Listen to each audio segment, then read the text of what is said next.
Welcome to my presentation on skills-based approach, why I think in skills.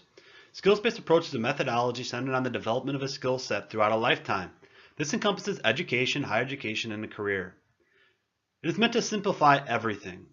So to get you on board, I have to convince you of the value in thinking in skills. That's what this video is about.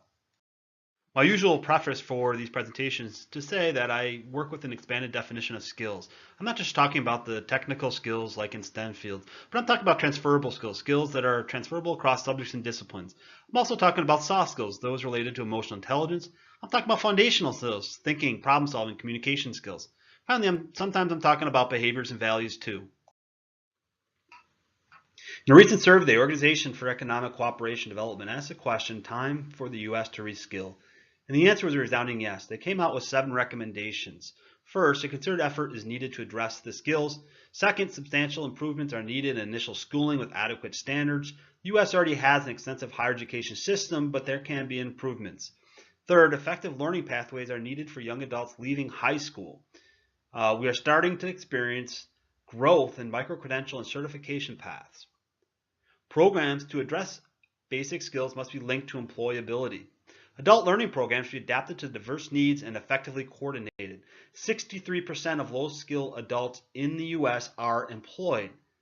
So the employers have a captive audience, and they have an incentive to provide job training because the incentive is an intervention can yield lifetime returns according to the survey. Finally, awareness of basic skill challenges must increase. Actions should be well supported with evidence. If you look at this graph, you can see that most workers see continuous training aligned to career success. 55% of workers say training, skills development throughout their work will be essential, and another 32% say it will be important but not essential. Workers are actively getting training. 63% of workers got training in the past year. 55% to learn, maintain, or improve job skills. 35% for a license or certification needed for their job. Another telling survey on lifelong learning by Pew Research. In the survey, they found that 73% of adults consider themselves lifelong learners, 74% of adults are personal learners, 63% of workers are professional learners. So across nearly all industries, the impact of technological and other changes is shortening the shelf life of employees' existing skill sets, according to the World Economic Forum, the Future of Jobs report. Talking in skills and the related competencies is a language to talk about lifelong learning. Skills are also ideal for personal learning. You work on developing a skill set that is uniquely you. Finally, lifelong learning is not just about professional learning and preparing for career, but also personal learning and discovery. And again, skills traverse across professional and personal subjects. Employers also see the importance of investing in lifelong learning. In a survey of executives of top companies around the globe, the top strategy is to invest in reskilling current employees. 65% plan to pursue this strategy. 25% plan to collaborate with educational institutions, and 22% to offer apprenticeships. This graph kind of shows what is shortening the shelf life of skills. Mobile internet, cloud technology, processing power, big data, and Internet of Things are some of the drivers of change. Some of the recommendations in the immediate focus from the same report is reinventing the HR function. Business leaders begin to consider proactive adaptation to the new talent landscape. They need to manage skills disruption as an urgent concern. Making use of data analytics. Data analytics could be such things as skill assessments and use of credentials.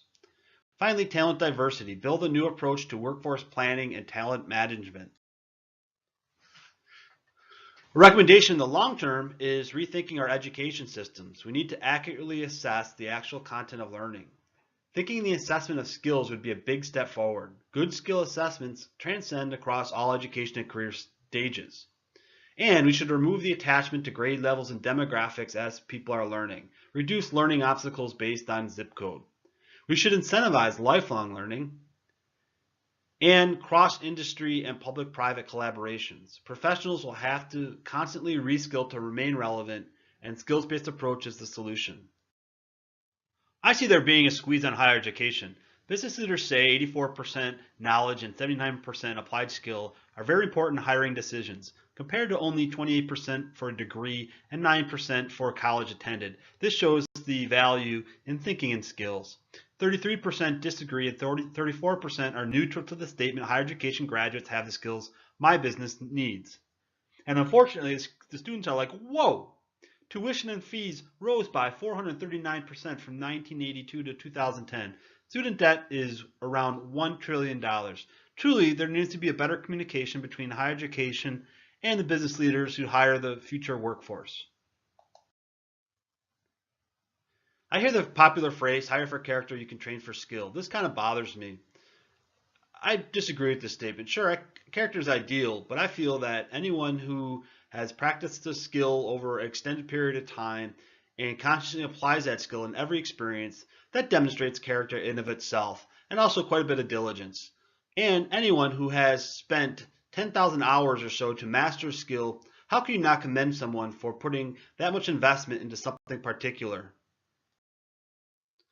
I think we should be putting students and professionals in the driver's seat of their learning. I agree with Liz Ryan in her article, The Most Serious Skills Gap of All, that we should teach employees to drive their own careers, kind of like being entrepreneurs. And this is kind of our expectation. 72% of workers say a lot of responsibility falls on individuals to make sure they have the right skills and education.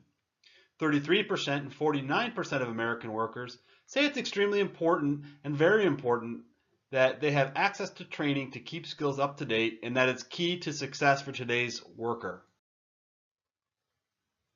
Skills-based approach is solution. Skills-based approach is 4 stages: planning, building, presenting, validating, and you constantly cycle through the 4 different stages in what I call instances, which is pretty much analogous to a learning plan. Some of the micro benefits of skills-based approach being beneficial for the individual. It simplifies something very complex, higher education career planning. There's a lot of literature and ideas out there on how to help students do this, but there's few actionable plans to move forward. Skills-based approach is doable. It tracks lifelong learning. It's a way to track learning progress in and out of the classroom, a way to track learning progress from one grade to another, and subsequently from high school to college, and college to a career. It's effective in career programs, effective for career onboarding, and performance reviews as you move through your career. There are many backer benefits of skills-based approach, meaning beneficial to the community and the workforce. First, it's easier to address the skills gap.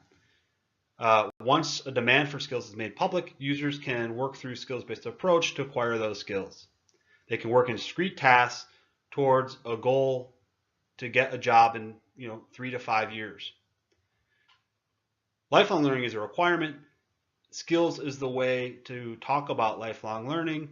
Skills work laterally across subjects and disciplines and vertically across education and career stages. And I think we should be talking about skill competencies rather than grade levels and so forth. With rising education costs, we should also think of alternative ways to build skills in a more effective and efficient way. Finally, there's a big disconnect sometimes when talking in education degrees and career planning. Skills bridges that disconnect. Some of the advantages of skills-based approach is first, simplicity. We simplify something very complex. We essentially summarize education and career planning and a learning process into 4 stages and an evolving skill set. Altogether, we always know that we're talking about these 4 stages: skills and skill competencies. Longevity. It's going to work across higher education, and careers. Once a user becomes familiar with the methodology and the application, they can use it for quite a long time. Adaptability. Skills-based approach can be adapted with the latest technologies and movements in learning. For example, a hot gamification game to teach certain skills, you can plug that right into the planning or building stage of skills-based approach. New kinds of assessments and so forth and credentials. Well, you plug in the new credentials into the validation stage or the assessments into the building stage. So it's very adaptable to the latest technologies and applications in the marketplace.